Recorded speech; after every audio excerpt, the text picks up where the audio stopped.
need some. Oh, hello everybody. Detective Deuteronomo here, and my trusty assistant, Junior Detective Corinthians, and we're on the case. We just got back from a much-needed coffee break, but looks like we missed a call here. We better check out and see who.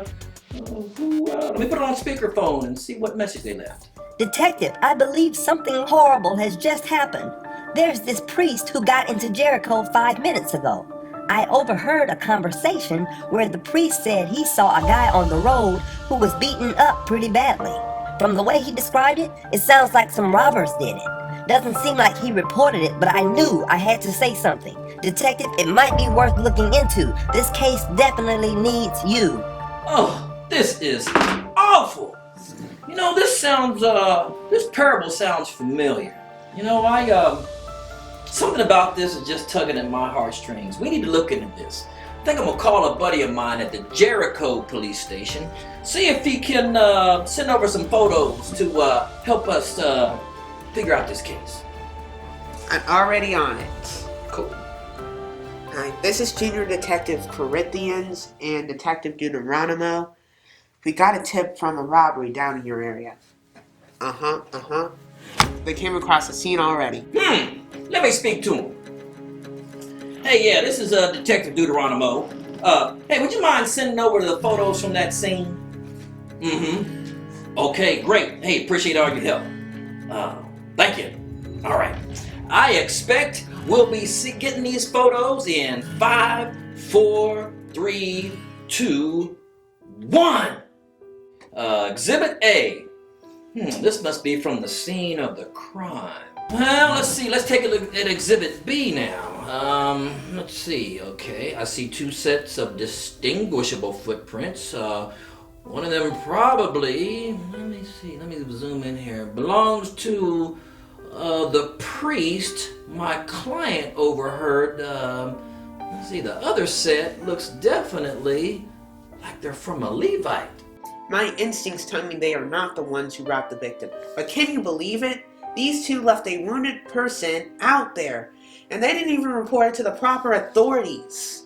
These 2 may not be guilty of a crime, but they are guilty of not caring for a fellow human. Exactly. Now let's take a look at Exhibit C. You got that on your phone? Pull it up.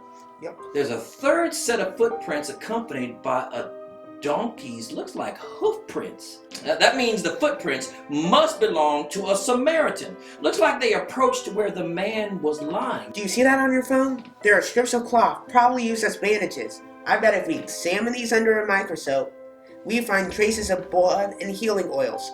Based on the angle of the sun and the direction of the hoof prints, the Samaritan probably headed for the hotel down the street.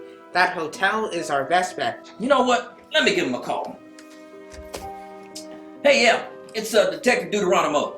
Listen, I'm working on a case. I need you to confirm our victim's whereabouts. The victim was likely brought in on a donkey with bandaged wounds and accompanied by a Samaritan citizen.